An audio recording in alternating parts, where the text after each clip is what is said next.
नमस्कार, आर्या न्यूज देख रहे हैं आप और मैं आपके साथ अलका सिंह। बुलेटिन की शुरुआत करते हैं। रामचरितमानस पर शिक्षा मंत्री के विवादित टिप्पणी को लेकर बीजेपी युवा मोर्चा कोर्ट पहुंच गया है।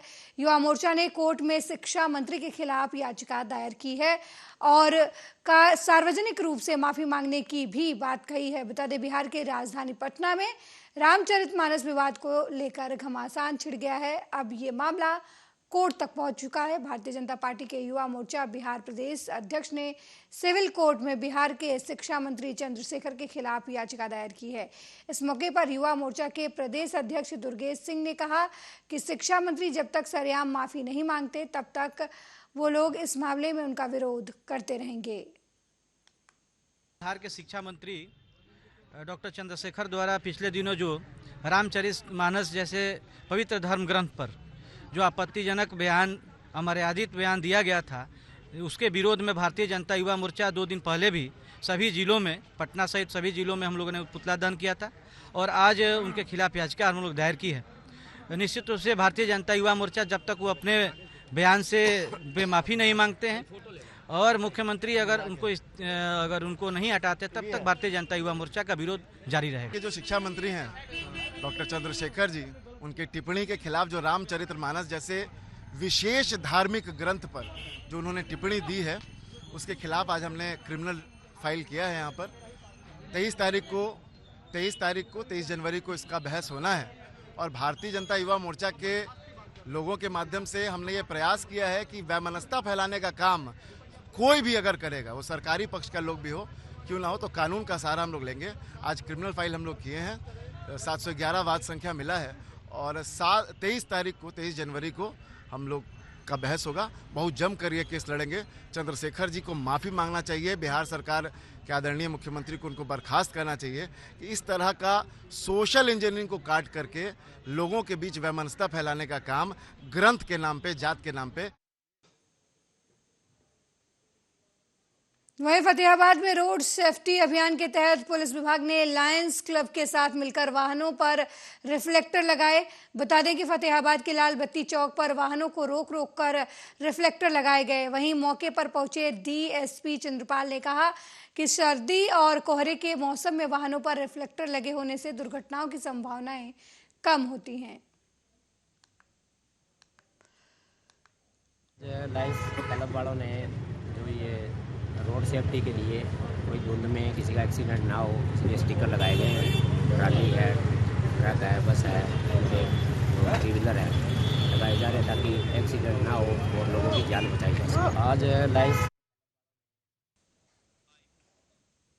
खबर फिरोजपुर से है, जहां भारतीय सेना के लाखों रुपए के 2 कम्युनिकेशन इक्विपमेंट चोरी हो गए हैं। दरअसल एपीओ ने बताया कि कोई अज्ञात व्यक्ति भारतीय सेना की बिल्डिंग में दाखिल हुआ, वहां से 2 कम्युनिकेशन इक्विपमेंट चोरी कर ले गया, जिनकी कीमत करीब 38,60,000 रुपए बताई जा रही है। हालांकि पुलिस ने मामला दर्ज कर मामले की छानबीन शुरू कर दी है। कुमार 7 ਇਨਫੈਂਟਰੀ ਡਿਵੀਜ਼ਨ ਨੇ ਕੱਲ ਸਾਡੇ ਕੋਲ ਇੱਕ ਲੈਟਰ ਭੇਜਿਆ ਵੀ ਸਾਡੇ ਉੱਥੇ ਕਮਿਊਨੀਕੇਸ਼ਨ ਦਾ ਸਿਸਟਮ ਲੱਗਾ ਹੋਇਆ ਸੀਗਾ ਯੂਨਿਟ ਦੇ ਵਿੱਚ ਬਾਹਰ। ਉੱਥੋਂ ਜਿਹੜਾ ਇਹਨਾਂ ਨੇ ਕੱਲ 5 ਵਜੇ ਚੈੱਕ ਕੀਤਾ ਤੇ ਉੱਥੇ ਜਿਹੜਾ ਚੋਰੀ ਹੋਣਾ ਪਾਇਆ ਗਿਆ, ਤਾਲਾ ਟੁੱਟਿਆ ਹੋਇਆ ਸੀਗਾ, ਉੱਥੇ ਤਾਲਾ ਵੀ ਪਿਆ। ਅਸੀਂ ਜਾ ਕੇ ਮੌਕੇ ਤੇ ਤਫਤੀਸ਼ ਕੀਤੀ ਆ, ਪਤਾ ਲੱਗਿਆ ਵੀ ਉੱਥੋਂ ਜਿਹੜਾ ਇਹਨਾਂ ਨੇ ਦੱਸਿਆ ਸਾਨੂੰ ਸਾਡਾ 38 ਲੱਖ ਰੁਪਏ ਦਾ ਜਿਹੜਾ ਇੰਸਟਾਲ ਕੀਤਾ ਸੀ ਅਜੇ ਕਮਿਊਨੀਕੇਸ਼ਨ ਨੇ ਇਹਨਾਂ ਨੇ ਚਾਲੂ ਨਹੀਂ ਕੀਤਾ ਸੀਗਾ। ਇਹ ਚਾਲੂ ਹੋਣਾ ਸੀਗਾ, ਕੁਝ ਦਿਨ ਪਹਿਲਾਂ ਇਹਨੂੰ ਇੰਸਟਾਲ ਕੀਤਾ ਸੀ, ਸ਼ੁਰੂ ਨਹੀਂ ਸੀ ਕੀਤਾ। तो उत्थे फिर चोरी किद्दां हो गया कि अगों मामले की जांच की जा रही है? मामले भी। वहीं अमृतसर में भगवान वाल्मीकि दुल्हा साहिब ट्रस्ट के जनरल सेक्रेटरी महंत बलदेव राज बैरागी की अगुवाई में इस्लामाबाद में एक फैक्ट्री के आगे धरना प्रदर्शन किया गया, क्योंकि कुछ दिन पहले बिना नोटिस दिए फैक्ट्री के मालिक ने उन्हें काम से निकाल दिया था। मजदूर फैक्ट्री के मालिक से पैसे मांगने के लिए गए थे। उन्होंने मजदूरों को बेइज्जत किया और गलत भाषा का इस्तेमाल किया। हालांकि अब न्याय की गुहार लगाई जा रही है। इंटरनेट फैक्ट्री ਦੇ ਵਿੱਚ देखो अज मेरे को गुरमीत सिंह सन ऑफ राम सिंह वासी बासर के घैणी ਜਿਹੜੇ ਆ ਉਹ ਦਰਖਾਸਤ ਲੈ ਕੇ ਆਏ ਨੇ। ਉਹ ਕਹਿ ਰਹੇ ਨੇ ਕਿ ਇੱਕ Vora indent JP Vora company ਦੇ ਇੱਥੇ ਇੱਕ ਫੈਕਟਰੀ ਆ ਭੱਲਾ ਕਲੋਨੀ, ਠੀਕ ਹੈ ਨਾ, ਉੱਥੇ ਉਹ ਬਤੌਰ ਡਰਾਫਟਿੰਗ ਦਾ ਕੰਮ ਕਰਦੇ ਸੀ। ਔਰ ਤਕਰੀਬਨ ਮਾਰਚ ਦੇ ਵਿੱਚ ਉਹਨਾਂ ਨੂੰ ਜਿਹੜਾ ਵਾ ਉਹ ਬਿਨਾਂ ਕਿਤੇ ਬੈਨੀਫਿਟ ਤੋਂ ਮਤਲਬ ਕਿ ਦਿੱਤਿਆਂ ਫੈਕਟਰੀ ਦੇ ਮਾਲਕ ਵੱਲੋਂ ਬਾਹਰ ਕੱਢ ਦਿੱਤਾ ਗਿਆ। ਜਦੋਂ ਇਹ ਕਿ ਉੱਥੇ ਕੋ ਚਲੇ ਗਿਆ, ਉੱਥੇ ਕੋ ਚਲੇ ਗਿਆ, ਲੋਕਡਾਊਨ ਦੇ ਵਿੱਚ ਕੰਮ ਕਰਾਇਆ, ਉਹਦੇ ਵੀ ਸਾਡੇ ਪੈਸੇ ਕੱਟ ਲਏ ਆ, ਧੱਕੇ ਨਾਲ ਕੰਮ ਕਰਾਇਆ। ਫਿਰ ਇਹਨਾਂ ਨੂੰ ਪੁਲਿਸ ਚੌਂਕੀ ਨੇ ਫੜਿਆ ਵੀ, ਉਦੋਂ ਕੋਟ ਖਾਲਸਾ ਦੀ ਪੁਲਿਸ ਚੌਂਕੀ ਸੀ, ਉਹਨਾਂ ਫੜ ਕੇ ਖੜਿਆ ਤੇ ਮੁੜ ਕੇ ਫਿਰ ਇਹ ਦੁਬਾਰੇ ਫਿਰ ਛੁੱਟ ਕੇ ਆਏ ਆ। ਇੱਕ ਲక్ష్మణ ਸਿੰਘ ਇੱਥੇ ਚੌਂਕੀਦਾਰ ਹੁੰਦਾ ਸੀ ਤੇ ਉਹਦੇ ਮਤਲਬ ਆ ਜਿਹੜਾ ਮੁੰਡਾ ਵਾ ਇਹਦੇ ਦਾਦਾ ਜੀ ਦੀ ਵੀ ਡੈਥ ਜਿਹੜੀ ਆ ਮਤਲਬ ਇਸ ਬੰਦਿਆਂ ਦੇ ਕਾਰਨ ਹੋਈ ਆ। ਗੁਰਮੀਤ ਸਿੰਘ ਹੈ, ਇਹ ਵੀ ਗੁਰਮੀਤ ਸਿੰਘ ਹੀ ਹੈ, ਇਹ ਵੀ ਨਾਲ ਕਰਦਾ ਸਾਡੇ ਕੰਮ। ਉਸ ਦਿਨ ਅਸੀਂ ਹਿਸਾਬ ਲੈਣ ਆਏ ਇਹਦੇ ਕੋਲੋਂ, ਜਿਹੜੀ ਇਹਨਾਂ ਬਿਨਾਂ ਨੋਟਿਸ ਫੈਕਟਰੀ ਬੰਦ ਕੀਤੀ ਹੈ ਤੇ ਇਹ ਅੱਗੋਂ ਜਾਤੀ ਸੂਚਕ ਸ਼ਬਦ ਬੋਲੇ ਗੁਰਮੀਤ ਸਿੰਘ ਨੂੰ ਕਿ ਮੈਂ ਬਾਹਮਣ ਦਾ ਪੁੱਤ ਆ ਤੇ ਤੂੰ ਮਜਬੀ ਆ, ਚੂੜਾ ਆ, ਤੇ ਤੂੰ ਜਿੱਥੇ ਜ਼ੋਰ ਲਾਉਣਾ ਲਾ ਲਾ। ਕਿਉਂ ਪਰਮਜੀਤ ਸਿੰਘ ਜੀ, ਇਹੋ ਗੱਲ ਹੋਈ ਆਪਣੀ। ਔਕਾਤ ਦੀ ਗੱਲ ਕਰ, ਔਕਾਤ 'ਚ ਰਹਿ ਕੇ ਆਪਣੀ ਗੱਲ ਕਰ। ਮੰਗ ਇਹ है कि साडा हिसाब होना चाहिए जी। खबर अयोध्या से है, जहां हनुमानगढ़ी के महंत राजू दास के खिलाफ मारपीट और जान से मारने की धमकी को लेकर मुकदमा दर्ज किया गया है। दरअसल जामवंत मार्केट में स्थित मंदिर के महंत शिव नारायण दास ने अयोध्या कोतवाली में मुकदमा दर्ज करवाया है। दरअसल महंत शिव नारायण दास का आरोप है कि दुकान के विवाद के मामले में हनुमानगढ़ी चौराहे पर गए थे, तब उन पर अन्य साथियों के साथ हमला बोल दिया गया। वहीं महंत शिव नारायण दास ने महंत राजू दास से अपनी जान को खतरा बताया है।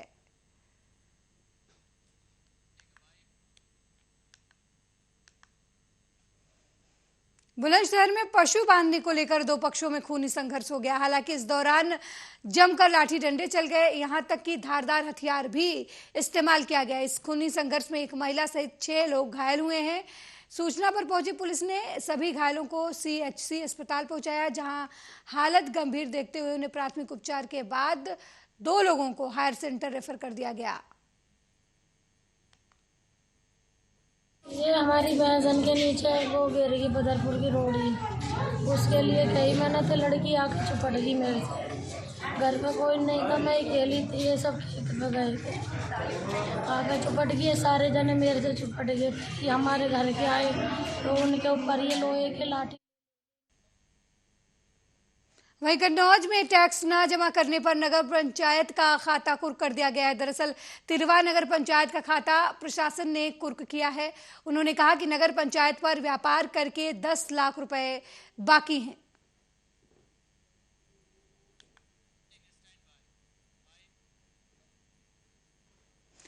प्रयागराज में 22 साल के युवक की हत्या का मामला सामने आया है। घूरपुर थाना क्षेत्र के अमन नाम के युवक की किसी ने धारदार हथियार से हमला करके हत्या कर दी। वहीं घटना की जानकारी पाकर मौके पर पहुंची पुलिस ने शव को कब्जे में लेकर पोस्टमार्टम के लिए भेज दिया और मामले की जांच शुरू कर दी। हालांकि अभी तक आरोपी की गिरफ्तारी नहीं हो पाई है।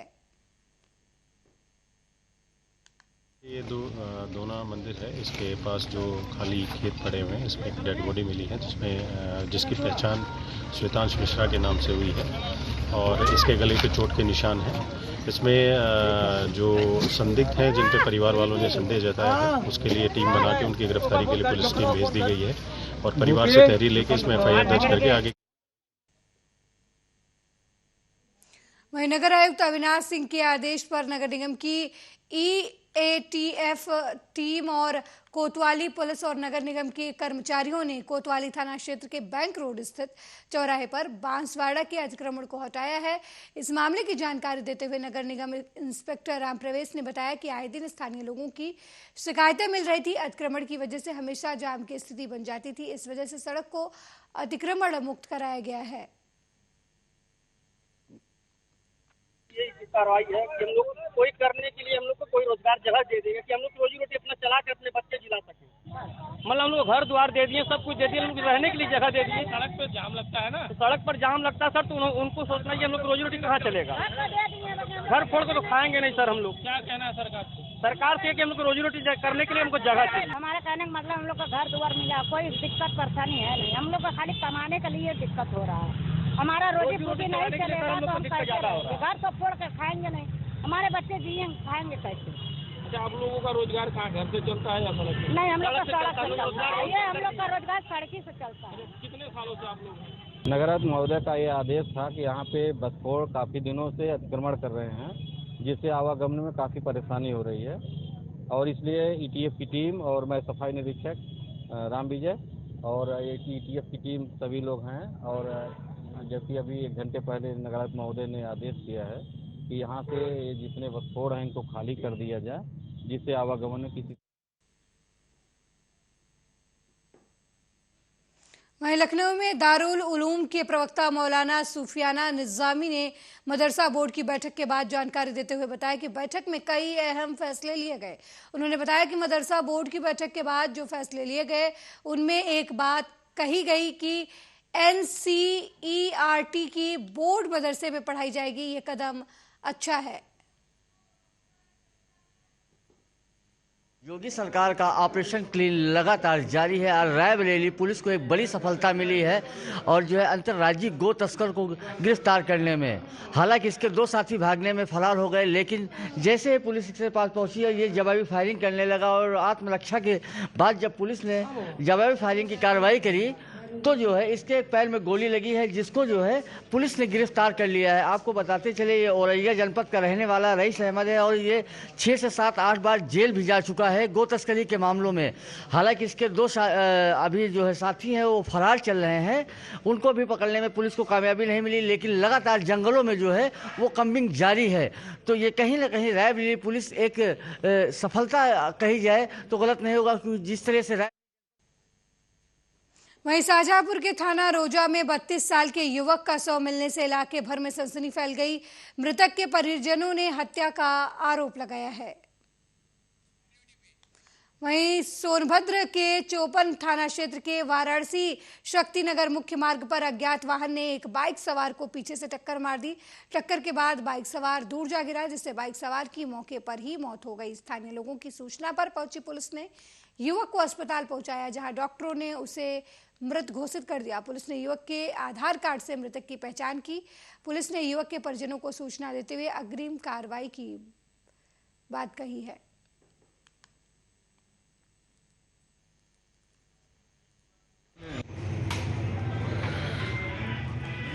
8:40 पर पुलिस के द्वारा एक अज्ञात व्यक्ति लाया गया, जो कि एक्सीडेंट हुआ बताया जा रहा था। हम लोगों ने चेक किया तो इस दौरान वो मृत पाया गया।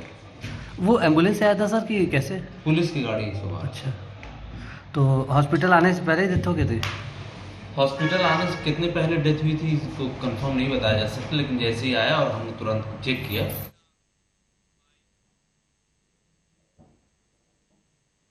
खबर चंडीगढ़ से है, जहां त्रिवेदी खेमे के महंत द्वारका दास की 5 करोड़ की लॉटरी निकली है। वेदी कैंप में रहने वाले महंत द्वारका दास ने 5 करोड़ की लॉटरी जीती है। 88 वर्षीय महंत द्वारका दास के पोते ने कुछ दिन पहले जीकरपुर से लोहड़ी बम्पर का टिकट खरीदा था। परिवार में अब खुशी का माहौल है।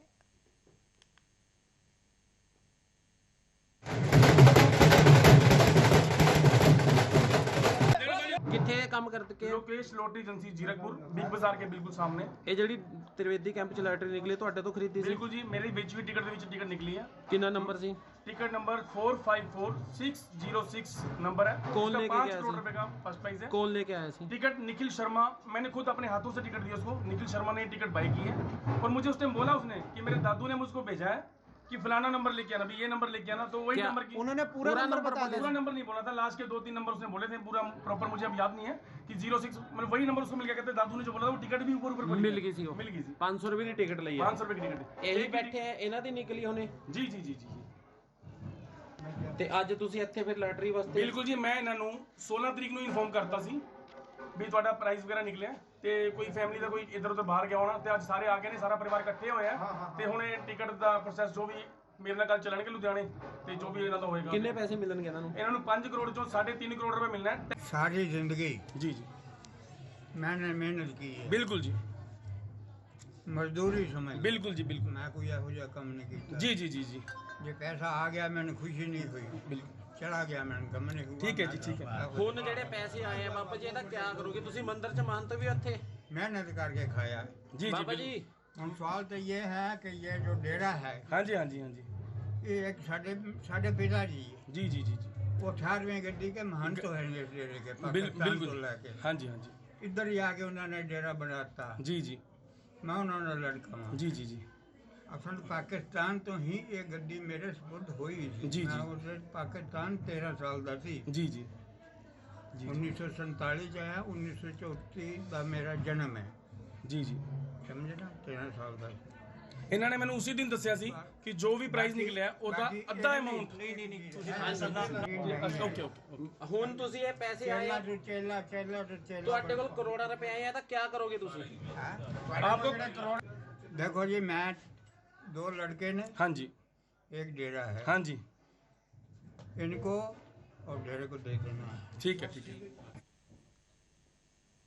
औरैया में विद्युत विभाग की लापरवाही जनता को कभी भी भारी पड़ सकती है। दरअसल वो इसलिए क्योंकि बिजली के लटकते तार हादसों को दावत दे रहे हैं, लेकिन फिर भी स्थानीय लोगों की कई बार विद्युत विभाग शिकायत के बावजूद विद्युत विभाग ने कोई सुध नहीं ली है।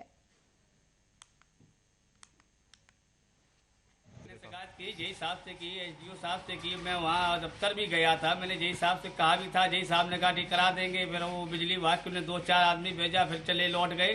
फिर अभी जय साहब 2-3 दिन पहले यहाँ आए चेकिंग के लिए, तब मैंने उनको बोले करा देंगे। एसडीओ साहब भी थे, वो केवल अपना मीटर और बिजली का बिल देखते हैं, बकाया ये नहीं देखते तार लटका हुआ है कि हादसा हो जाए, क्या हो जाए, कोई मर जाए गाड़ी से चिपक के, उनको ये परवाह नहीं है।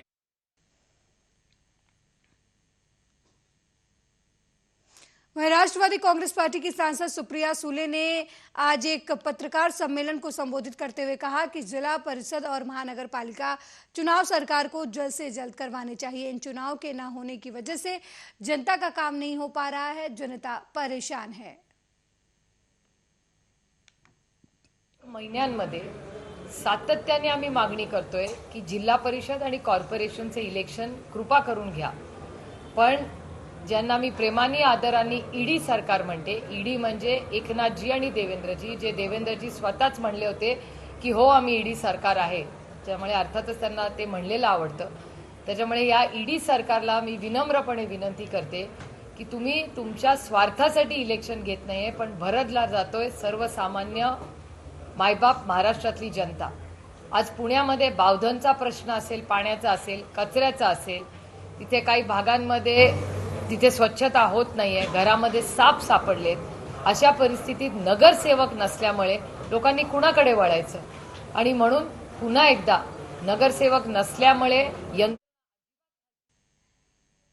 वहीं राष्ट्रवादी कांग्रेस पार्टी प्रवक्ता महेश तापसे ने प्रधानमंत्री मोदी के कार्यक्रम पर कटाक्ष करते हुए कहा कि ये सब श्रेयवाद के लिए किया जा रहा है।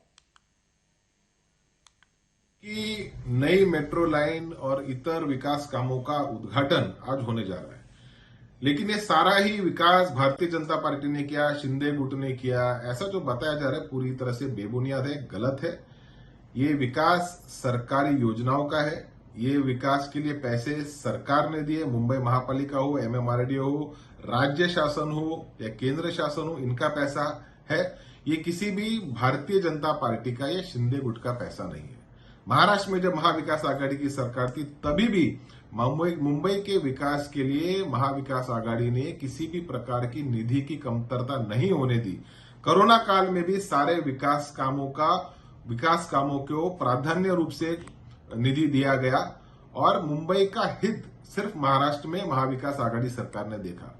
किसी प्रकार की राजनीति महाविकास आघाड़ी ने नहीं की, किसी प्रकार का श्रेयवाद महाविकास आघाड़ी सरकार ने नहीं किया। लेकिन आज भारतीय जनता पार्टी और शिंदे गुट श्रेयवाद की लड़ाई में लगे हुए हैं, सिर्फ राजनीति कर रहे हैं, विकास कामों के आड़ में अगली खबर पटियाला से है, जहां मृतक आश्रित परिवार यूनियन ने Punjab state power corporation limited के मुख्य दफ्तर का घेराव किया। यूनियन के सदस्यों ने बताया कि पिछले लंबे समय से वो नौकरी पाने के लिए संघर्ष कर रहे हैं। जब पंजाब में आम आदमी पार्टी की सरकार बनी तो अब उन्हें एक पॉलिसी निकाली है जिसके तहत तरस के आधार पर नौकरी तभी मिलेगी जब वो अपने मृतक परिवार के मेंबर की सारी पेंशन और उस समय मिला पैसा 12% ब्याज के साथ जमा करवाएंगे। धरना प्रदर्शन कर रहे लोगों का कहना है कि उन्हें ये मंजूर नहीं है क्योंकि कई परिवारों की रकम 40 से 45 लाख रुपए ब्याज सहित रकम बन रही है। उसके बाद उन्हें 4th क्लास की नौकरी दी जाएगी।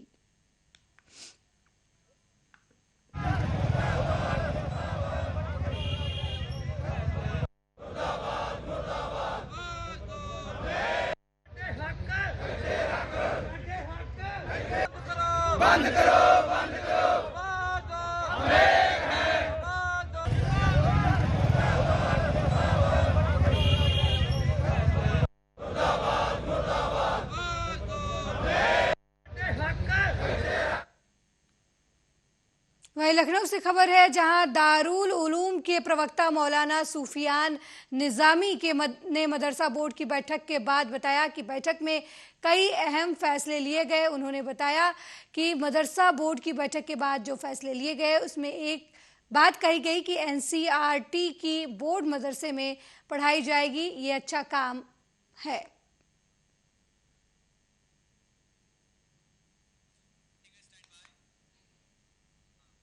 ये मदरसा बोर्ड की बैठक के बाद जो फैसले लिए गए हैं और उसमें जो बात ये कही गई है कि एनसीईआरटी की बुक्स मदारिस के अंदर पढ़ाई जाएगी, ये एक अच्छा कदम है। और मेरी यही उम्मीद है और गुजारिश भी है तमाम मदरसा बोर्ड के ज़िम्मेदारान से कि ये ऐलान तकरीबन कई सालों से मुसलसल किया जा रहा है कि मदारिस के अंदर एनसीईआरटी की बुक्स पढ़ाई जाएंगी, लेकिन ये तमाम चीज़ें अभी ग्राउंड लेवल पर और ज़मीनी सतह पर नहीं उतरी हैं। इसलिए सिर्फ ऐलानात तक ही इन चीज़ों को महदूद न रखा जाए, बल्कि ज़मीनी सतह पर भी इनको लागू करने की कोशिश की जाए, तो मुझे लगता है फिर किसी भी बैठक का खातिर खा फ़ायदा होगा। और दूसरी बात जो सबसे अहम कही गई है कि जो राष्ट्रीय बाल संरक्षण आयोग ने जो मुस्लिम और गैर मुस्लिम बच्चों के दरमियान तफरीक पैदा करने वाला एक लेटर जारी किया था और जिसमें तालीम को भी कहीं ना कहीं खबर शाहजहांपुर के थाना रोजा से है, जहां 32 साल के युवक का शव मिलने से इलाके में सनसनी फैल गई है। मृतक के परिजनों ने हत्या का आरोप लगाया है। ये सुबह 9 बजे ड्यूटी निकले हुए थे। ड्यूटी से वहाँ से वापस नहीं आए घर पे। जब रात में जब घर पे नहीं वापस आए तो इनकी दौड़ा धाड़ी हुई, तो काफ़ी देर तक की रात भर ढूंढते रहे इनको, लेकिन ये इनका कोई पता नहीं मिला।